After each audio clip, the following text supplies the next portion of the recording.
The relationship between my half-sister and the Marquis of Zhenbei is profoundly affectionate. For her sake, the Marquis abstains from consuming even poultry or fish. Every time my elder brother gazes upon my half-sister, he cannot help but lament how wonderful it would be if Ninglan were his biological sister. Everyone adores her, yet no one recalls that the Marquis of Zhenbei was once my betrothed. He clearly harbors no affection for me, yet he personally sought the imperial decree for our marriage. He even orchestrated a scheme to catch me in a clandestine meeting with another, merely to elevate my half-sister to the status of a legitimate daughter. As I faced the loss of my purity and contemplated ending my life with a white silk ribbon, they were joyously celebrating a 10-mile bridal procession, evoking envy in all who beheld them. In the aftermath, my elder brother, fully aware of the truth, chose to conceal it. He merely sighed, acknowledging that it was my own misfortune that I could not compare to Ninglan. Reborn on the day of the marriage decree, this time, no one shall have their wishes fulfilled. 1. By the decree of heaven, the emperor proclaims, the legitimate daughter of the Jiang family, gentle and virtuous, with an exquisite disposition, is hereby betrothed to the Marquis of the North. My mother, beaming with joy, presented a lavish purse and bid farewell to the eunuch delivering the edict. My child shall soon be the wife of a marquis. The imperial edict bore no mention of my name, for I alone am the legitimate daughter of the Jiang family. Everyone assumed this marriage arrangement was meant for me. I stiffly tugged at the corners of my mouth. She was the only one reveling in this engagement. My elder brother maintained a serious demeanor. Mother, Ning Shui is headstrong. You must guide her properly before the wedding to prevent any future embarrassment. If it were Ninglan. Perhaps I alone understood the unspoken words he left hanging, wishing it were Ninglan receiving the betrothal instead. Despite being my blood brother, he favored the demure and timid Ninglan, who would shyly call him brother and sensibly sew him pouches and shoes. Meanwhile, I merely indulged in feasting and revelry. I glanced at Ninglan beside me. She was the youngest daughter in the family. Although a concubine's child, she had been raised by the matriarch and lacked for nothing. Today, she wore a pale-colored, subtly patterned silk dress that exuded understated elegance, enhancing her delicate beauty, though I had never truly noticed her before due to her shy demeanor. At this moment, she too bore no expression of joy. Naturally, she was displeased, having been secretly involved with the Marquis of the North while others congratulated me. Sitting before the mirror, I touched my neck, which was as white as jade, devoid of the ghastly bruises from my previous life. On this very day in my past life, the Marquis of the North had sought the marriage edict without consulting me. At that time, I had feelings for Song Yuru, but I understood the futility of defying the edict. I could not jeopardize my entire family for my own desires. I suppressed all my feelings and prepared to dutifully become the wife of the Marquis of the North.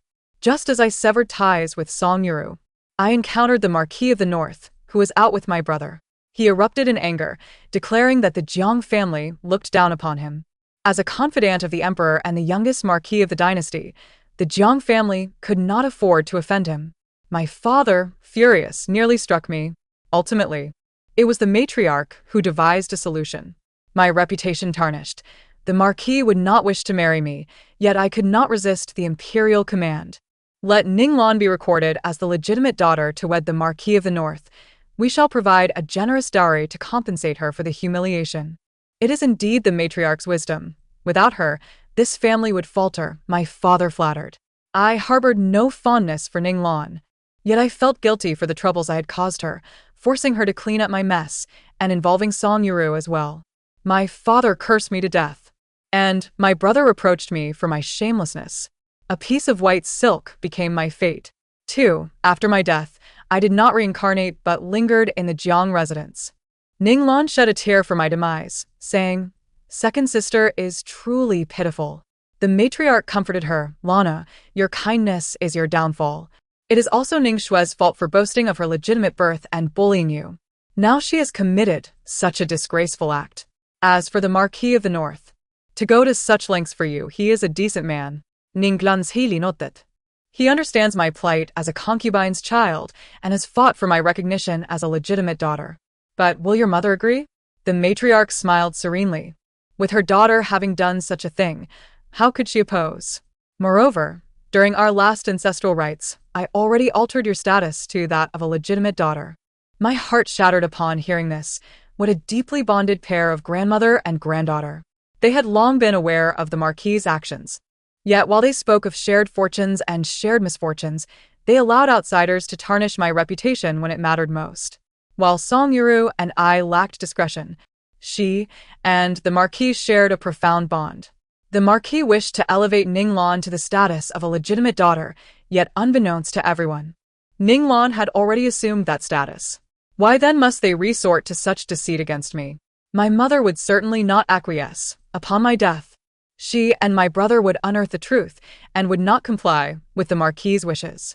I drifted toward my mother's courtyard. Mother, Ning Shui is dead. The most important matter now is to ensure the union with the Marquis of the North does not falter. My brother exhibited no sorrow. It was as if I were a mere inconsequential stranger. He was diligently persuading my mother to transfer the dowry originally intended for me to Ninglan, bolstering her confidence. My mother wept with swollen eyes, yet under my brother's counsel, she ultimately consented, for the Marquis held significant power and could elevate my brother's status in the future. Such is the nature of familial bonds. I numbly witnessed my hasty burial, and 6 months later, the entire household jubilantly sent Ninglan off to wed. Her bridal procession a sight to envy. 3. Gazing at the vibrant visage in the mirror, I could not help but burst into laughter. Ha ha, ha ha. Miss, what ails you? I forced a smile. Nothing, merely recalling something amusing. My mother daily regaled me with tales of the dowry she had prepared. Today it was a pearl necklace from the Treasure Pavilion, tomorrow a splendid silk dress from the Rainbow Pavilion. Unlike in my previous life, I did not feign reluctance, but instead joyfully flaunted my dowry. My brother frowned and chastised me. How can you be so shameless? Can you not learn from Lanu's composure? Ninglan continued to smile timidly. Sister, your vivacity is adorable. I believe the Marquis of the North will appreciate you for it. Her eyes betrayed an unmistakable anxiety. She feared I might genuinely wed the Marquis. One day, I received a letter from Song Yuru, expressing that he felt unworthy of me and urged me to forget our feelings, merely wishing to see me one last time to bring closure. I expressionlessly burned the letter. In my past life, when we met at the state minister's temple, we were interrupted by the Marquis and my brother. As I ended my life with a piece of white silk, I worried it might implicate him. Later, with the Marquis's assistance, he rose to wealth and power, and during a drunken revelry, the Marquis remarked, Brother, Jiang Ning Shui's died. I owe you a wife. But rest assured, I shall compensate you. It turned out he had long conspired with the Marquis, orchestrating our clandestine meeting to expose our affair, allowing me, a tarnished legitimate daughter, to marry him, thus giving him leverage over me in the future. Although I had perished under the Marquis's machinations, Song Yuru inadvertently encountered a noble daughter changing clothes, leading to an engagement. That legitimate daughter, gentle and virtuous, later suffered under the yoke of Song's mother, resulting in a miscarriage, prompting Song Yuru to take several beautiful concubines. In the letter, he mentioned a day when I did not attend, instead peacefully sitting in my chamber, preparing fragrant spices for my purse. My failure to meet him agitated Song Yuru, who sent another letter. When the mountains crumble and the heavens align, only then dare I sever ties with you. Ning Shui, I ask for nothing more than to see you one last time to end my longing. In this world, there are indeed lovesick souls, and this yearning is unrelated to the winds and the moon. As I burned the 7th letter, the Marquis could no longer remain idle and personally requested a meeting. I resolutely declined. There will be ample opportunity to meet after the marriage. I wish to cherish the limited time I have at home and fulfill my filial duties. Such reasoning left the Marquis with no retort. He wished to expose my relationship with Song Yuru, yet could not risk damaging the reputation of the entire Jiang family or implicating his cherished Ninglan. He sought to garner everyone's guilt and compensation for Ninglan while ensuring I complied with his plans. This matter could only be unraveled by the Jiang family themselves. My parents would not, and the matriarch, priding herself on her fairness, would not openly engage in such schemes. There remained but one person. My brother placed a lotus cake from the drunken immortal pavilion before me. Ning Shui, why have you been so reclusive of late? I pinched a piece of the renowned lotus cake and took a bite. The lotus cake from Zui Xianlu is famous, with only 20 portions available each day, necessitating a lengthy queue to procure one. In the past, I was not afforded such indulgence.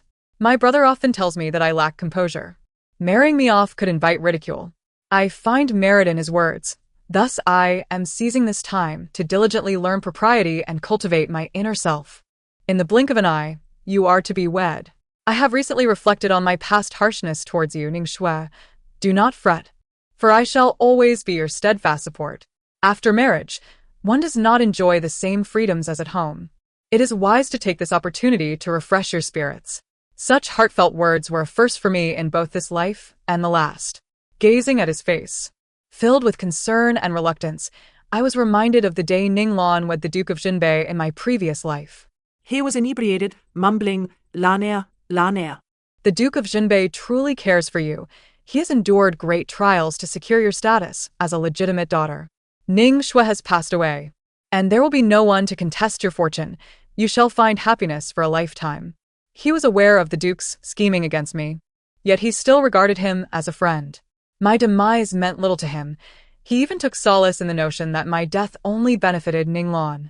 I could not fathom his indifference towards his own sister.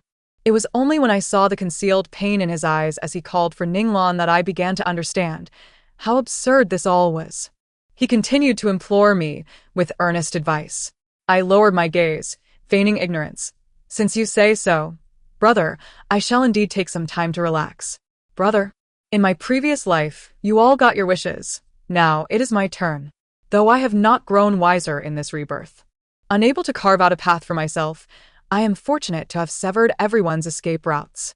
The back mountain of Xianggui Temple boasts a grove of peach blossoms, blooming splendidly in March.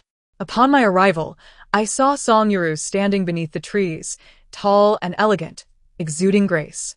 Who could imagine that beneath such a gentlemanly facade lay a heart of filth and malice? Ning Shui, you have finally arrived. I stepped forward, and in his tender gaze, I gripped a hairpin and plunged it into his heart. Those who harm women through the means of chastity deserve death. I have come to escort you. As you tread the path to the underworld, remember who it was that caused your demise. Without waiting for his response, I shoved him off the cliff. The hairpin coated with beast-repellent powder. Perhaps he would survive the fall, only to experience the horror of being devoured by wild animals. I erased all traces of the event and peacefully admired the blossoms beneath the tree. A quarter of an hour later, the Duke of Zhenbei arrived with my brother. Seeing me alone, they both expressed surprise. Miss Jiang, why are you by yourself? The Duke of Zhenbei jests. Who else could I be with if not myself? Am I to meet in secret with another? I laughed softly, covering my mouth. Not at all. It is simply unsafe for a young lady to be alone. You ought to find someone to accompany you. The Duke of Zhenbei replied with a hearty laugh. Showing no signs of the battlefield warrior he was, but rather a master of domestic intrigue. We chatted for a while, but the Duke kept glancing around, failing to find the person he sought. Song Yuru is already at the bottom of the cliff, perhaps currently being feasted upon by beasts. I smiled at the two of them, eagerly anticipating what was to unfold next, my heart racing with excitement. Fate has brought us together. If the Duke does not mind, might we share a cup of tea? Xianggui Temple has a separate courtyard designated for dignitaries to rest while paying their respects. I maintained my composure, effortlessly brewing tea for them, which they absent-mindedly drank in one gulp. Please wait a moment. I have also prepared peach blossom cakes for you to taste. Observing their flushed faces, I thoughtfully closed the door behind me. Who says only women value their chastity? I am eager to see if, after such an occurrence, they can still maintain their camaraderie. A quarter of an hour later, I stood at the door, listening to the commotion inside, grinning broadly before taking a deep breath. The screams echoed throughout Xianggui Temple. Aha! What is happening? What is the matter? Is there a thief? Passers-by, hearing the noise, hurried over. The vague sounds from within hinted at the truth. The wife of Minister Chen recognized me. Isn't that Miss Jiang? What is going on in there? I merely covered my face, tears streaming, unable to utter a word. Whoever is involved in such actions at Xianggui Temple deserves death. Someone, break down the door. The air inside was filled with a nauseating stench as the crowd covered their noses upon entering, revealing a large bed. This is the Duke of Zhenbei and young Master Jiang. The Duke is a newly esteemed figure in court, and my brother is known for his integrity. Many are familiar with them. One is the brother of Miss Jiang, and the other is her fiancé, this. We should go fetch Lord Jiang. Meanwhile, the two on the bed regained consciousness, and the Duke glared at me with murderous intent. Miss Jiang, what a ruthless method. I merely cried out, "You are utterly shameless." At this point, do you still wish to silence me? Voices rose in a cacophony. Why must the Duke threaten a young lady? We have all witnessed today's events. Can you truly eliminate us all? Miss Jiang, you must see reason. In the midst of the chaos, my parents hurriedly arrived to take us away. In the Jiang family hall, my father sat in silence, his expression dark, while my mother appeared dazed, unable to comprehend what she had witnessed. Her once promising eldest son had stolen her younger sister's fiancé. Heavens, what is this? The Duke recounted the events. Miss Jiang is indeed heartless and shameless, short-sighted, disregarding familial bonds and employing despicable means to ensnare her own kin. Truly, she is despicable and loathsome. My brother was utterly distraught. As a scholar, how could he still hold his head high in court after such an incident? Ninglan, what have I done to wrong you so grievously that you would seek to ruin my life? Upon learning of the matter, my father was furious enough to wish for my death, slapping me. You wretched child. I should have suffocated you at birth. After raising you with care, you seek to destroy the Jiang family. I would not stand idly by to receive blows. I dodged to the side. My mother cried out in anguish. What has led us to this? How has our family fallen apart? Haha, it is surely because they plotted against me first. The Duke of Zhenbei harbored feelings for Ninglan, knowing I had someone I cared for. He deliberately sought my hand in marriage, and then conspired with my brother to catch me in an act of infidelity, tarnishing my reputation. Eventually, the Jiang family would feel indebted to him, allowing Ninglan to be married to him as a legitimate daughter with a grand bridal procession. My brother knew the truth, but for Ninglan's sake and to maintain a good relationship with the Duke of Zhenbei, not only did he fail to inform me, he repeatedly urged me to go out, giving the Duke the chance to catch me in the act. Brother, am I not your sister? How can you question me with such shamelessness? I bore no grudge against them, yet they chose to harm me in the cruelest manner for their selfish desires. Had it not been for the Duke's martial prowess, I would have pushed him off the cliff at Xianggui Temple, sending him to keep company with Song Yuru. The room fell silent. The truth was too bizarre for anyone to accept. My mother, in disbelief, turned to my brother. Is this true? At this point, further concealment was futile. My brother spoke somberly. Mother, I acted for Ning Shui's own good. Her temperament is unruly, and she is unfit to marry into a marquis. I clapped my hands and declared, Brother speaks wisely.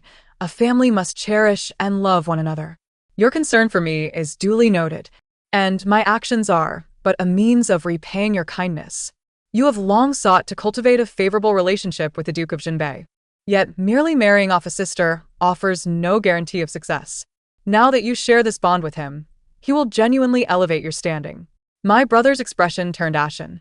With this connection established, the scholarly faction would never accept him again. Years of diligent study had been obliterated in a single night. My mother glanced around anxiously before exclaiming, It is all your fault, you little wretch. Were it not for you, how could my son's future be so utterly ruined? As I watched her strike Ninglan several times, the matriarch could no longer remain seated. Cease this uproar. What decorum is this? What does this matter have to do with Lan? It is Ning Shui who lacked propriety, engaging in an illicit affair that provided others with an opportunity. The matriarch cast a scornful look at me. Ning Shui, not only do you show no remorse, but you also conspire against your brother. Do you not understand the principle of shared honor and shared disgrace? With the Jiang family's reputation tarnished, what fate awaits you? I immediately smashed the teacup, retorting, Old woman, spare me your pretense. I haven't even addressed your transgressions. The Jiang family is not a marketplace. If our parents were unaware of such matters, how could the Duke of Zhenbei be informed? It was your precious Lan, who let it slip. When she disclosed her sister's disgrace, did she not consider the principle of shared honor and shared disgrace? And as for her affair with the Duke, why do you not chide her for her lack of propriety? You, who so often preach decorum, have provided them cover. You, a shameless person seeking to uphold your own name, how dare you lecture me on propriety? The matriarch was visibly incensed. You speak nonsense. Lanner is not that kind of person. Stop slandering her. I let out a cold laugh, knowing that a simple inquiry would reveal the truth. The correspondence and gifts exchanged between the two would certainly not be scant. The matriarch and Ninglan turned pale, yet they dared not retort. Upon learning that all his daughters were entangled in affairs, and that even the matriarch was complicit, my father was at a loss for whom to chastise. The Duke of Zhenbei gazed affectionately at Ninglan, declaring, "At this juncture, I shall no longer conceal my intentions. I wish to marry Ninglan. The imperial decree has already been issued, and the union between our families is inevitable." Ninglan's eyes welled with tears. Despite the fact that the Duke had schemed against her sister and insulted her beloved brother, it was all for her sake. Such deep affection was undeniably moving. My father, incensed, exclaimed, "If you truly care for Ninglan, why not simply say so? Would I oppose such a union? To create such a tumult, and still dare to speak of marriage?" The matriarch interjected, "I believe the Duke is genuinely devoted to Ninglan. The die is cast. We might as well facilitate their union." Though a grandson and granddaughter had been sacrificed, her favoritism lay with Ninglan, rendering the rest inconsequential. The Jiang family's reputation was on the brink of collapse if they did not seize the opportunity with the Duke of Zhenbei. Ninglan would struggle to find someone of such power in the future. The matriarch could no longer concern herself with accusations of favoritism. My father, who had always prioritized the prosperity of the Jiang family, faced the ruin of his once promising son and could only resort to marriage as a means to strengthen their lineage. Now, with the Duke feeling indebted to the Jiang family, they held leverage over him, ensuring he would not neglect them. Seeing my father wavering, my mother erupted in fury. "You Jiang family members are all treacherous. My children have been ruined, and you wish for Ninglan to ascend by stepping over their bodies? In your dreams. I will not acknowledge her as legitimate. If she desires to marry the Duke, let her be a concubine." The matriarch wore a triumphant smile. "During our last ancestral rites, I recorded Ninglan as your legitimate daughter. The Duke wishes to marry her, and none can stand in the way. It would be wise to grant them your blessing." At this proclamation, the faces of all present darkened. My father advanced and kicked Ninglan to the ground. Had it not been for filial piety, that kick would have landed on the matriarch instead. The Duke intends to make Ninglan his legitimate wife, and the matriarch has already recognized her as such. You are involved, entangled in an affair. Had you merely communicated, we would not be in this predicament. Do you take everyone for fools? Indeed. What could have been a joyous occasion had to come at the expense of others to validate their profound bond. Now, it seemed that all decorum had vanished, and the family stood united in disgrace. The matriarch finally recognized her culpability and was rendered speechless.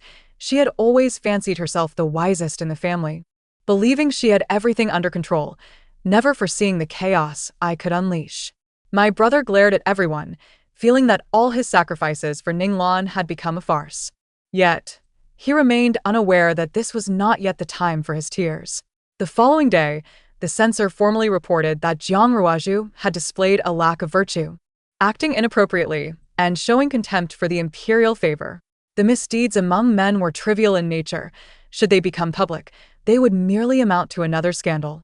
However, the gravity of the situation lay in the fact that the other party was to become his brother-in-law, and given that this marriage had been sanctioned by the emperor himself, Jiang Ruaju's actions could be viewed as a direct affront to imperial authority, warranting the death penalty. My father pleaded desperately in the court. Yet the majesty of the royal family was not to be trifled with. The emperor promptly stripped my brother of his titles, condemning him to a life devoid of official status. The Duke of Zhenbei was also harshly reprimanded by the censor. The emperor, troubled by the duke's considerable influence, seized upon this opportunity as a ready-made excuse to revoke his military command, confining him to his home for introspection. When the news reached the Jiang family, my mother fainted on the spot, while Jiang Ruaju wished he could strangle me. "Jiang Ningxue, are you satisfied with my fate?" I grinned. "What a curious question, brother. I acted solely for your benefit. If you accuse me, I find myself at a complete loss for words." Jiang Ruaju rolled his eyes and fainted as well. Rumors in the capital escalated. Some swore they had always known Jiang Ruaju to be a hypocrite. I heard the Duke of Zhenbei's true affection lies with the Jiang family's illegitimate daughter. This entire charade was merely a means to seek her hand openly. Such nonsense. Who would go to such lengths for an illegitimate daughter? You are outdated in your information. Listen to the niece of my seventh uncle's sister's nephew, who claims that the Duke of Zhenbei has long been flirting with Jiang Ruaju, seeking to marry the legitimate daughter of the Jiang family because the sister resembles her brother. So it is a case of love akin to that of the ancients. Meanwhile, the bookstores in the capital flourished with tales of brotherly bonds and heroic deeds, with a series of illustrated volumes flying off the shelves. I counted the glistening silver coins, grinning widely as I resolved to stay up late to write more. The Jiang family's reputation plummeted. Young ladies who had once shown interest in my brother hastily arranged other marriages. The families of officials no longer sent invitations to the Jiang household. My father's hair turned noticeably grayer, while my mother sighed deeply each day, no longer acknowledging my presence. Though she cherished me, compared to Jiang Ruaju, I had become less significant. Every member of the household seemed to wish for my demise. Yet they dared not act out of fear of providing others with a spectacle. Yet, I harbored no regrets for my actions. Why should I be exposed and bear the consequences for a wrongdoing while their schemes remained hidden? One prospers together, one suffers together, I mused, laughing aloud. For how true it was. A family must remain united. Half a year later, Jiang Ninglan married the Duke of Zhenbei, and after enduring many trials, the lovers finally became a couple. However, this time the grandeur of their union was absent. Few attended the ceremony, and the dowry consisted of meager, paltry items merely for show. Before departing, Jiang Ninglan cast a proud glance in my direction, her once timid demeanor replaced by newfound confidence. Second sister, allow me to advise you, those who engage in wrongful deeds will ultimately meet their own demise. I recalled my previous life, where she and the Duke of North Town shared a profound marital bond. He refrained from even casting a glance at other women, surrounding himself solely with male attendants. He even abstained from consuming anything that was female, be it chicken, duck, fish, or meat. The entire capital envied her for her adeptness in managing her husband. I shot her a sidelong glance, a sardonic smile playing on my lips. Once, I had been ensnared by the shackles of chastity, and now I had no desire to employ the same tactics against a woman. Yet, this did not imply I would let her off easily. My dear sister, I have prepared a splendid gift for you. I hope it pleases you. 3 days post-wedding, when she returned to her family, the pallor of exhaustion was unmistakable on Ninglan's face. The Duke of North Town, however, feigned ignorance, merely raising his cup for another drink. The entire banquet was devoid of laughter, save for me, who relished my meal. After dinner, the Duke and Jiang Ruaju retreated to the front courtyard. The elderly matriarch hastily tried to console Ninglan. Men are often heartless. You must remain composed, and in time, you shall bear a legitimate son. Upon hearing the words legitimate son, tears streamed down Ninglan's face. On their wedding night, the Duke had stormed out, never to return to her chamber again. The matriarch, perplexed, assumed the Duke was venting his frustrations on Ninglan due to reprimands from the Emperor, and imparted numerous strategies for winning his favor. No man is impervious to temptation. As long as you fulfill your duties as the primary wife and present him with a few concubines, in due time, he will come to appreciate your worth. As long as you do not bear a bastard, concubines are mere trifles that cannot stir great waves. Ninglan nodded through her tears. Yet a month later, the Duke's debauchery escalated, as he neglected a house full of women to frequent the South Wind Pavilion.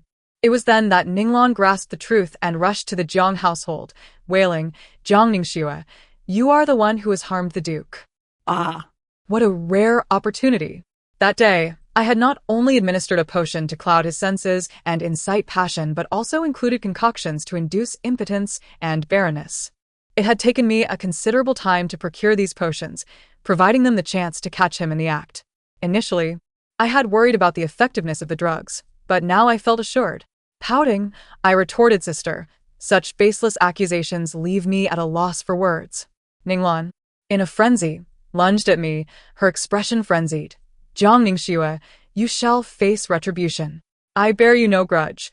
Why must you so cruelly harm me? I swiftly sidestepped, watching her collapse in disarray.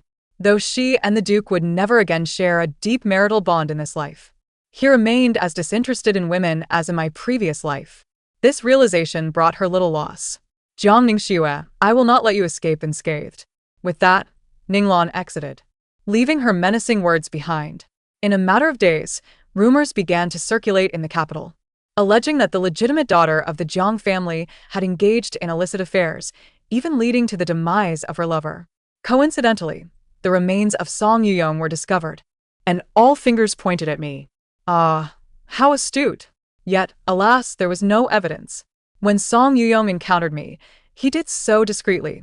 Upon his departure, I had dispatched individuals to search his quarters, ensuring our correspondence had long been destroyed. No one could prove that I was the last person he met, nor was there any proof of my involvement in his death. After a brief inquiry, the officials concluded the matter, determining that Song Yuyong had accidentally fallen from a cliff. At last, my mother confronted me, her eyes reflecting a mixture of hatred and reluctance.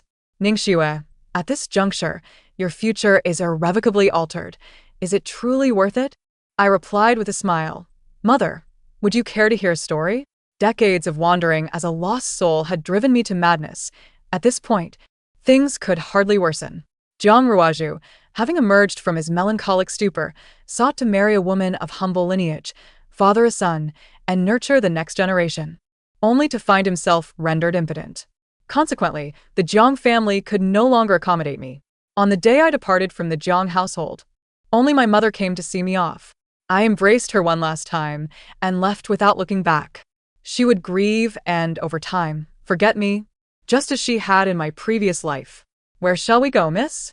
Chun Tao inquired. I led her into a temple I had purchased with my savings from selling paintings. From now on, refer to me as Daozhong, and you shall be my chief disciple. The Qingfeng temple was small and dilapidated, which suited my budget. That night, Chun Tao and I hid in the cellar, narrowly escaping an assassination attempt. I knew it was an assassin sent by the Duke of North Town. He harbored a grudge against me for rendering him a eunuch. Previously, at the Jiang household, he had been unable to act but had now found his opportunity. Chun Tao trembled in fear. Miss, we must flee far away. I patted her head, urging patience. The following day, I finally encountered the person I had longed to see, the esteemed Mr. Jiang from the Astronomical Bureau. Miss Jiang, is what you spoke of true? Days prior, I had sent him a letter forecasting that the dam in Huayan County would breach by the end of the month, resulting in countless casualties. Initially, Mr. Jiang had been skeptical, but upon receiving news of continuous rain in Huayan County for the past fortnight, he finally took heed. In my previous life, as a lost soul, I had heard whispers of such events. I vividly recalled the devastation in Huayan County. I assured him, it is undeniably true. Should I speak falsely? I am willing to accept any punishment. My only request is that Mr. Jiang devise a means to protect me. After a moment of contemplation, Mr. Jiang nodded. At the month's end, as I had predicted, the dam in Huayan County breached, but due to the timely evacuation of the populace, casualties were minimal. The emperor rewarded me, bestowing upon me the title of Shan Daozhong. The Qingfeng temple became renowned far and wide, its grandeur restored, and my life secured. Within the palace, I issued my second prophecy to the emperor. In May of next year, Dengzhou shall suffer a drought, leaving the land parched for miles. With each prophecy I uttered, no one in the capital dared to underestimate me. When Chun Tao informed me that common folk were offering me longevity tablets, a flicker of joy ignited within me. As the shadow of my past life began to dissipate, on that day, the sun shone brightly, illuminating the world. In an epilogue, the once mighty Duke of North Town, Xiaoyu, had been stripped of his title under the pressure exerted by Jiang Ningxue, and the Duke's residence had been transformed into the Xiao household. To conceal his impotence, Xiaoyu proclaimed to the world that he shared a deep bond with Jiang Ninglan, vowing never to take a second wife. Even though Jiang Ninglan bore him no children for 3 years, Xiaoyu remained indifferent. The ladies of the capital envied Jiang Ninglan's fortuitous fate. Madame Xiao, I hear that Lord Xiao has dismissed all concubines, remaining devoted solely to you. He truly is a rare gem. Jiang Ninglan forced a smile. Unable to articulate the reality of her situation, Though devoid of concubines, her home was filled with male lovers. He treats you so well, you ought to be grateful. At least ensure he has an heir. I possess a secret formula for conceiving a child. Take it home and give it a try. I guarantee its efficacy. Upon hearing such pressure to conceive once more, Jiang Ninglan fled in disarray. Upon returning to the Xiao residence, she was met with the flippant demeanor of Xiao Yu. Ah, back so soon? Why not indulge in the adulation of others a bit longer? Gazing at the man who mocked her, her heart grew cold. Why had she, blameless, fallen to such depths? Reflecting on the years of bearing grievances, she could no longer contain her fury. I do not disdain you for being a eunuch. Why must you persist in tormenting me? Xiao Yu sneered. What right do you have to disdain me? Were it not for your incessant displays of grievance before me, how would I have been driven to scheme against Jiang Ningxue, leading to my own downfall? All of this is because of you. Jiang Ninglan's complexion paled. I never compelled you to act in such a manner. Haha, Jiang Ninglan, what pretense are you still maintaining? If you did not wish for me to act thus, then why divulge your elder sister's private matters? Admit it. You were quite pleased when you learned that I had designed Jiang Ningxue for you, weren't you? Jiang Ninglan found herself at a loss for a rebuttal, for his words rang true. The two were entwined in mutual animosity, yet they remained inextricably linked. The once vibrant Jiang residence was now devoid of any echoes of laughter or joy. The matriarch had become a veritable recluse, while Jiang Ruaju sought solace in drink each day. The most lucid of them all was Madame Jiang. Now, Jiang Ningxue had become the favored Taoist of the emperor, saving countless lives. After delivering gifts on several occasions, the Jiang family grasped her intentions. No one dared to underestimate her. All hoped to mend relations with Jiang Ningxue, yearning to restore the family to its former glory. Yet, Madame Jiang merely sat in silence within the Buddhist hall. After many years of marriage, bearing children and nurturing them, she now found her offspring at odds, her home in disarray. It was only when her daughter recounted a story that she comprehended the notion of cause and effect across lifetimes, realizing the futility of force. Subsequently, Jiang Ningxue sent a letter. Mother, the spring waters of Jiangnan are verdant. Would you care to journey together? At last, Madame Jiang found solace, shedding tears as she instructed the maid to prepare their belongings. At over 40 years of age, she finally glimpsed the light of spring. Fortunately, the spring light remained ever radiant. Thus concludes the tale. Thank you for listening, and until we meet again in the next story.